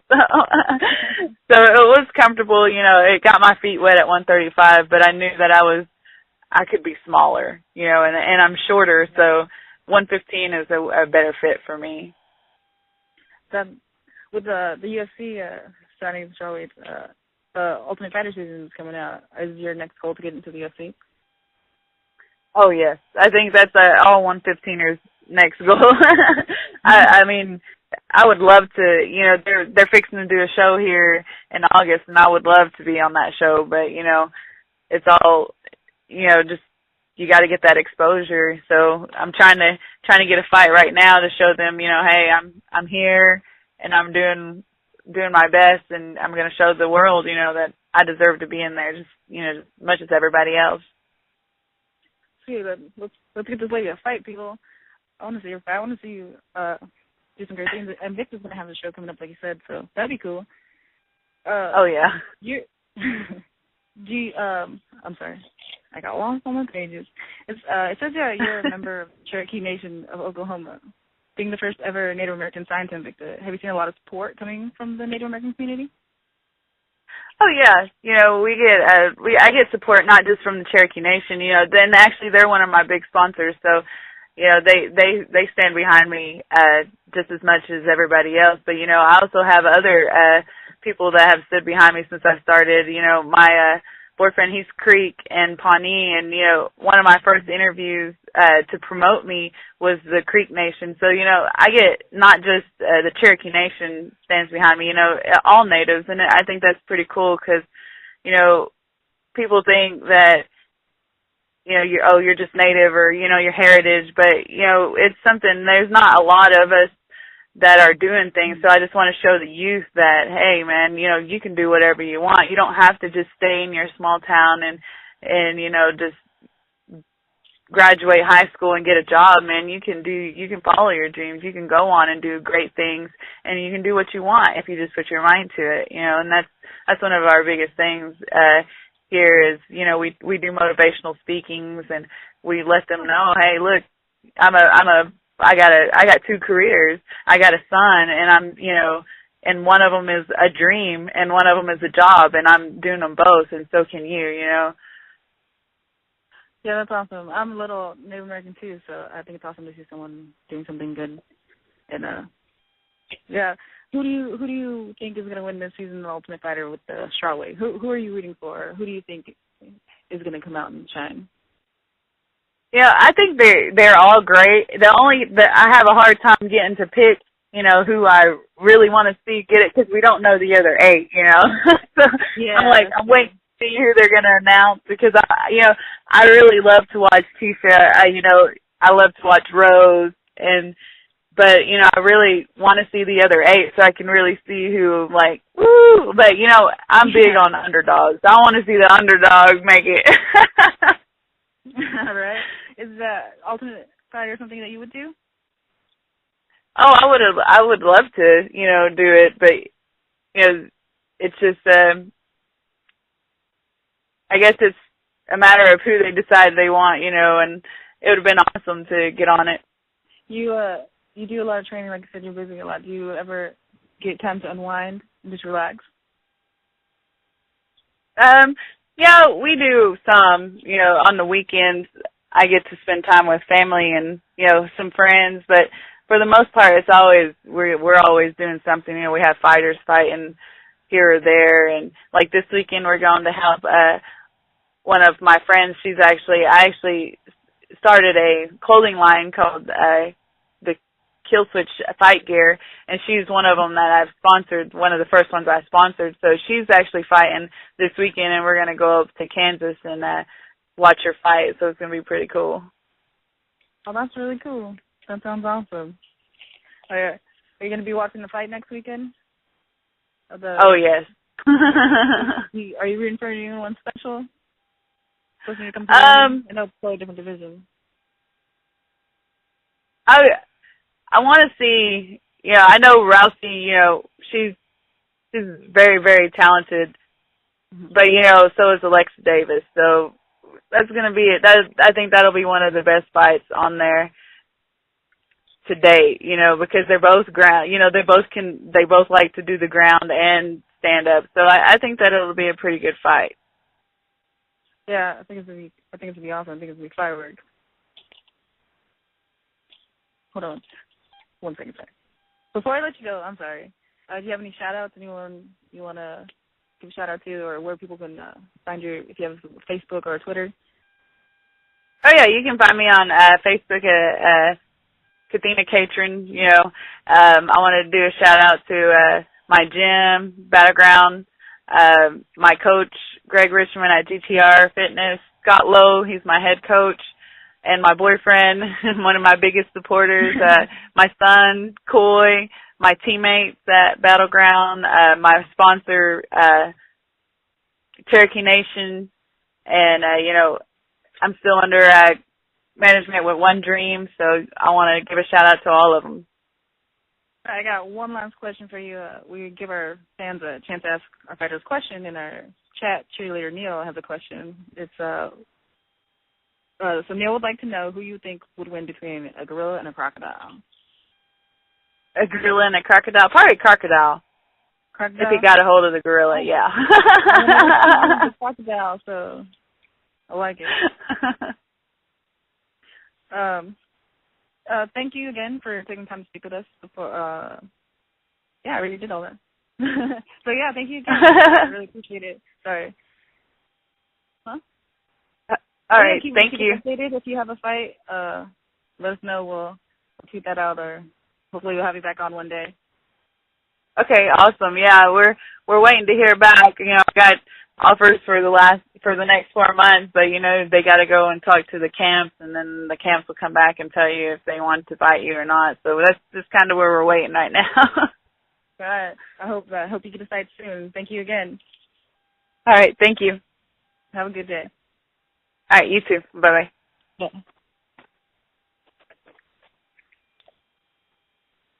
That was Kathina Catron. I think I said it wrong because she told me her name and I messed up. My bad. Catron, I'm sorry. You can find her at on Twitter at KillSwitchMMA, like she said. All right. So, Sarah, how was it? Not too bad, right? It was terrible. Not because of her, because of me. I was just not that good sometimes talking to strangers, but she did awesome. I feel bad that she had to be interviewed with me. No, I think you actually did really good. Trust me. I don't know if you were listening on my first interview with Charlie Brennan. That went horribly. My questions were like, so you like MMA? That's cool. You like fight? I was Peter shut down on me, so I didn't even have questions in front of me. You did an amazing job. So congratulations on your first interview. It happened. All right. Well, let's go in. We talked about the 4 horsewomen and their upcoming fights. Talk a little bit about UFC Fan Expo, which we're all pretty excited about. Let's see. I did see that there is a fight targeted for Miesha Tate. Really? She got a fight? I don't know if it's set in stone yet, but I do know that they're looking to get her back in there. I can't. Let's talk about how she made the #1 list for the top. What is it? The MMA sexiest woman in MMA. No offense to her, but I'm not even huge of a Ronda Rousey fan, and I think she's a little prettier than Miesha Tate. Yeah, I was a little confused about that too. Oh, here it is. Okay. What were you going to say? We're talking about a list, so, don't get all offensive. They put it out there, I'm just saying. Let's see. It looks like they're targeting Misha Tate for Rin. Is it Yes. Yeah. So that's targeted for UFC Fight Night in Japan, which will be headlined by Roy Nelson versus Mark Hunt. Let's see. Misha Tate is 14-5 with 3 knockouts, 6 submissions, and 5 decision wins. And then Rin is 16-0-1 with 4 knockout submissions and 6 decision wins. Looking at their record, 14 wins, 16 wins, they both got 6 submissions. They're pretty close in there as far as their stats. So I think this is actually a pretty good matchup here. Let's see, Tate defeated Carmouche on UFC Fox 11 back in April, and then Rin defeated Tara La Rosa. Okay, so let's just get into this. We know what most people think of when they think of, is it Rin Nakai? I'm not really sure how to say it. But when you had first told me, you were the one who told me about this fight. That's when you first told me, and I went and looked up at the fighter, all I found were sexy pictures of her.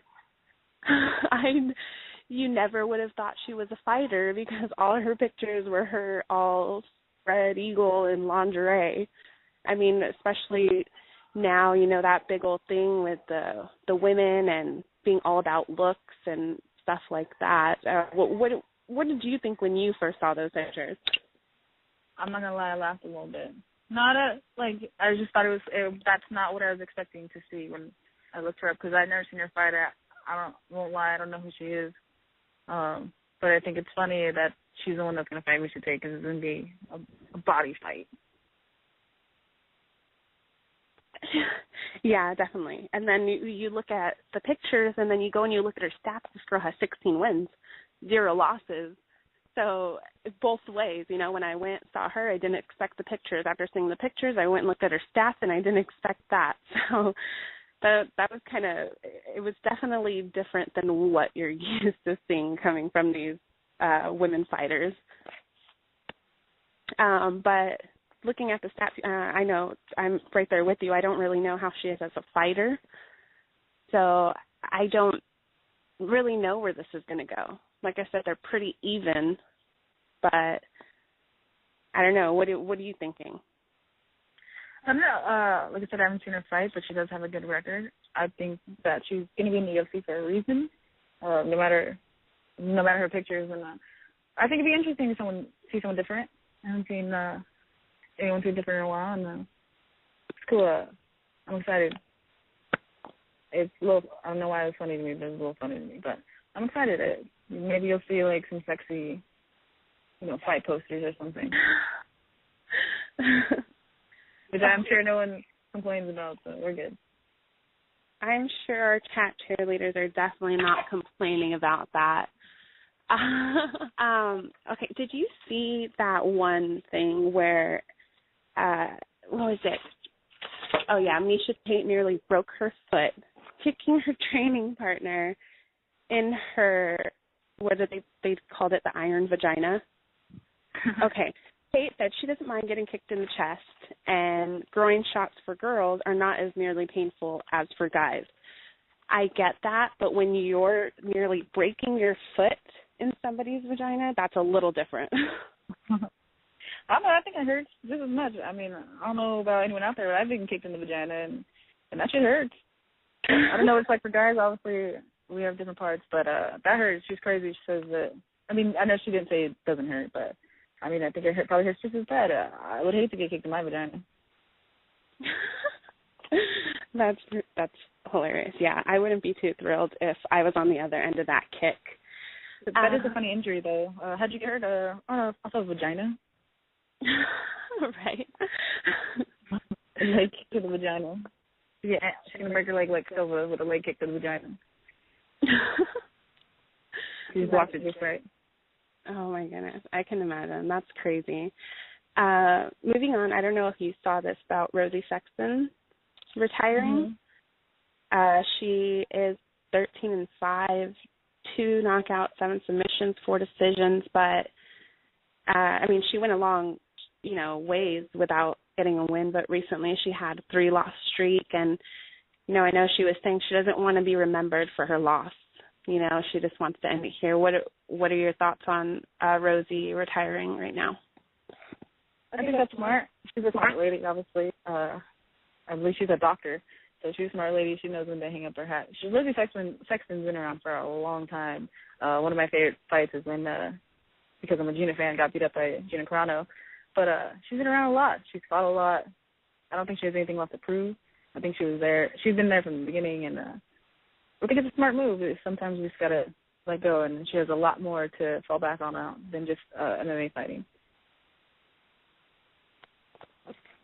Yeah, I definitely agree. She put her work in there. She has a lot of fights under her belt. She did a good job, so, maybe for her, she did feel that she was coming to an end and, didn't want to end it on, her 3-loss streak or, adding even more to that. I'm sure it would have taken away from all the great fights that she has had. So I'm always down, it's a tough sport. People aren't going to last in it forever. So although it sucks, like we said, women in the mixed martial arts community are really starting to come out. It's starting to boom, and it would have been nice to have seen her in there along with the rest of the ladies showing her stuff finally. Yeah, I mean, she's older now. She's fought some of the who's of MMA, and she lost to good people recently. She beat some good people recently. Well, not recently, but like win record. But I think it's awesome. I think the time has come, and I go on to bigger and better. And I'm happy she walked away. She did. Yeah, one person who I follow her on Facebook, so I did see her post something like, that's it, I'm done, I'm not fighting unless you're going to pay me big bucks, Tanya Evinger. And when I saw that, I was like, no, not Tanya Evinger, you can't quit now. That woman, her too, she's 13-5. What I like about Tanya Evinger is she doesn't care. She, it's kind of like you getting out there, you're like, I just want to fight. I don't want to go and pose in lingerie or anything. I want to beat people up. That's what I'm here for. She definitely has that attitude going in. So I'm not going to lie, I was a little worried about her retiring. Yeah, I think it sucks. Some people she's really lost to are really good people. Davis, she's fighting for her title. McMahon, she just fought for her title. Julie Kedzie, he's awesome. Oh, wait, she didn't lose you to Kedzie. My bad, Kedzie. Toronto. But she's beat Kathina Catron, who's good. Sarah Dell, I had to say her last name, sorry, Sarah. Sure. And I think she still has a lot of gas in the tank, and she should be getting a little more respect than she does. She's been around for a long time, too. And I think it's time for her to for people to see that. I think she's a good fighter. I like her a lot. So I hope she doesn't hang it up. I think that she should be given the opportunity for on a bigger stage to show what she can do, and then see what happens from there. But I definitely think she has some more in her. Yeah, I definitely agree with that. I do believe Tanya Evinger will actually be on MMA Jam this Friday, so hopefully we'll hear some good news about a possible fight or something. I'm interested to see how her interview goes. It should be a really good one because, like I said, that girl, she doesn't care, and she's going to speak her mind. So I'll imagine what that one's going to be like. I hope she does. This is the best place to do it. Just say what you want to say. I wish more people would say what they want to say instead of being so nice. This is the fight business. Just, you're going to have to be calling people out and putting your neck out there, or no one's going to see you. And I think that I like people like that. I like people, you don't have to be mean. You don't have to say mean things.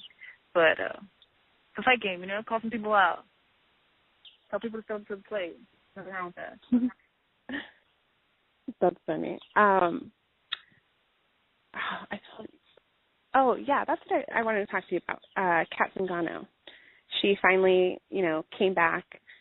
She was going through a lot of stuff. She was out because of a knee injury and was recently cleared. Now, I know before, she's one of the top contenders. Before they were saying she comes back, she gets a title fight. Like, you know, that's it. She's a top contender, and now it seems Dana White has gone back on that and said she's probably going to have to do another fight or two before she gets that. I get it because she's been out. She had an injury, you know, but at the same time, she's the top contender. So, you know, I don't know. What are your thoughts on that? Do you think she should throw a couple fights in there and risk losing that top contender position, or do you think she should be given a shot right away?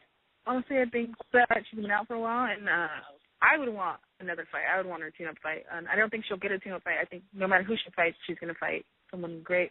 But she has been out. She has been hurt. I would just want to test myself before I win. I fought Ronda, because Ronda's no joke, not like any of these other girls are, but I know that Sarah Kaufman was interested in that fight. So I think that would be a good fight. I think with Zingano versus Sarah Kaufman would be a good fight, and it'd be a good fight to see if where Zingano's at right now after everything that she's been through, being hurt personally, professionally, everything. And I would just take it a little step at a time, just this once. I know I would jump in the cage with Ronda right now, but sometimes you have to be smart about your decisions, and I think she should pick a tune-up fight. Yeah, hey, as long as it doesn't go to freaking Miesha Tate, right? Because it seems like every time Miesha hears somebody's coming in, she's like, no, you shouldn't fight them, but I'm available. You know, I'm sure she's just trying to push herself and get fights. But I would be so mad if it went to her. Like, I don't even know, you know, how she got into the position that she did get to. I mean, I know she has, you know, a pretty good record on paper, but actually seeing her in the cage isn't, you know, as exciting as you would think, or she doesn't seem to have that, like, tough going for it. Miesha Tate? Yeah. Yeah, I don't know. I think, I don't know how I feel about Miesha Tate. But I know for Kat, she beat Miesha, and yeah, she's been hurt, but she didn't lose. She should have fought Ronda, and I think she needs to fight someone who's right there knocking on that door, and I definitely think that Sarah Kaufman is knocking on that door. And I know that her first fight against Ronda wasn't that great for Sarah at all. But I'm a huge Sarah Kaufman fan. I love Sarah's stand-up, and I think she's really close to fighting Ronda again. And I think her versus Zingano would be a great fight, and I think that's what Zingano needs. I don't think she should jump in that cage real quick like that. Yeah, it makes some sense. I mean, of course, being the top contender, you want to be the next in line, but she has been out for a while. Moving on, one thing I saw when I was looking around is, did you hear about, I believe it's Adreza Martin? She is 1-0, and she just turned pro. She is 15 years old. Ooh. That's kind of crazy. I know she won her pro debut May 10th, I believe, against Luana Zucchini by unanimous decision in Brazil.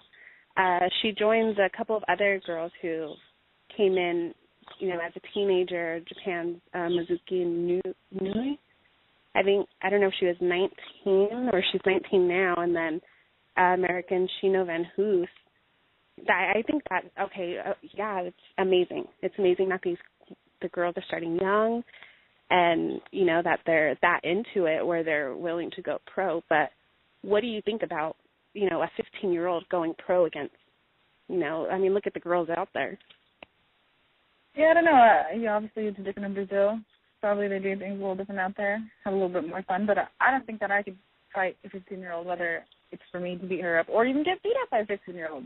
I'm not trying to get beat up by no 15-year-old. I think 18's fine. I think that we should wait till you get to deal with them personally because they're adults than teenagers. But, you know, well, good for her, whatever. People are going to let her be pro. You know, she's the one that has to deal with the consequences of things or, you know, put her neck out there. And, you know, that's cool. I don't know if I could do it at 15, but I'm not from Brazil. You know, who knows? I mean, it's funny that you said that, because the one thing I've always thought when I'm not too sure about a couple of fighters, and I'm like, oh, you know, I don't know, maybe this person could beat them. And for some reason, once I find out they're from Brazil, I'm like, oh, I don't know. they are definitely training over there. That it's kind of like it's definitely a lifestyle throughout the community. More of just you liking to go and fight. They have more of a support system. Like everybody wants it. So that like I said, it's amazing. She's 15, and I can't imagine her going up against these women who are hitting close to 30, or like you said, for those men to get beat by a 15-year-old. What is that going to do to you? Like how? Okay, right now they're like, you know what, Sabrina, you're doing great. You want to go pro? Like we got a Dres Martin, 15 years old. Let's get in there. I wouldn't do it. I can't. And I'm sure the age differences are different out there, but I can't fight no 15-year-old, and I wouldn't want to fight no 15-year-old, and I wouldn't want. I'm 28. I wouldn't want no 28-year-old trying to fight my 15-year-old, any niece, sister, whatever.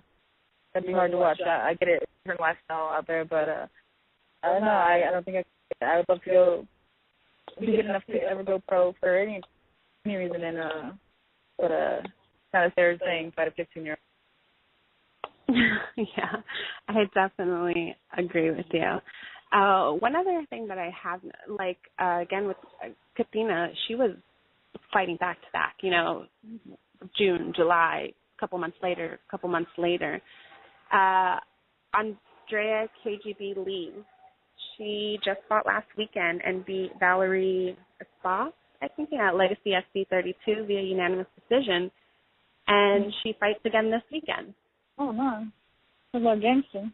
Yeah, and when I think about the training these people go through, dropping weight, having to train for certain fighters, I think, like, oh, my God, how did you fight last weekend and you're fighting this weekend? As you train to do this, is that, like, what kind of toll do you think that would take on a person fighting back-to-back like that? I think it just depends on her and the way that her body is, and if she's taking care of herself the right way, and if she's staying low in weight to make these weight cuts. I think it all just depends on the fighter. I don't know. It'd be hard. I would definitely do it because, at every opportunity you got to take it because you never know when you're going to get it again. And I think it's cool that she's doing that. It shows a little bit of heart, and I like it. I'm definitely supporting that chick right now. Yeah, I think that definitely makes you feel even a little more love for her. She went in there because this fight with Valerie, it went all the way, obviously, to unanimous decision. So she fought every single round. And then not even a break, then she's going to turn around and, fight again this weekend. So that's absolutely amazing. I've never done no camps or nothing, so I can't really say, but I'm sure that's very hard. But at the same time, if she just did it, she still might be in that mode, and it might help her out, actually. That's actually a good point. It might have her right where she needs to be. She did great on that fight, and again, I definitely look forward to seeing her fight. I know that's one of Doc's fighters. Well, guys, I thank everybody for coming out. It's been a great show. Make sure you tune in again next week, Wednesday at 5 p.m. for WMMA Jam Live. Thanks to Stacey Lynn and Kathina Catron for joining us, and to our fans, our chat cheerleaders for being in there. We really appreciate everybody tuning in for this, and we look forward to seeing everybody back in the chat room and listening in. Thank you to Sabrina for taking a shot at this and joining us. I really hope we did good by Stacey and didn't completely ruin her show for her. A little bit. Sorry, Stacey. But again, thanks to Jay for giving us this opportunity. It was a lot of fun. I had a lot of fun doing this with you, sister. So I look forward to next week. Hope it's just as fun-filled and informative. Hope you guys like this. And from all of us here at WMMA Jam, I hope you have an amazing night. Take care, everybody. Bye.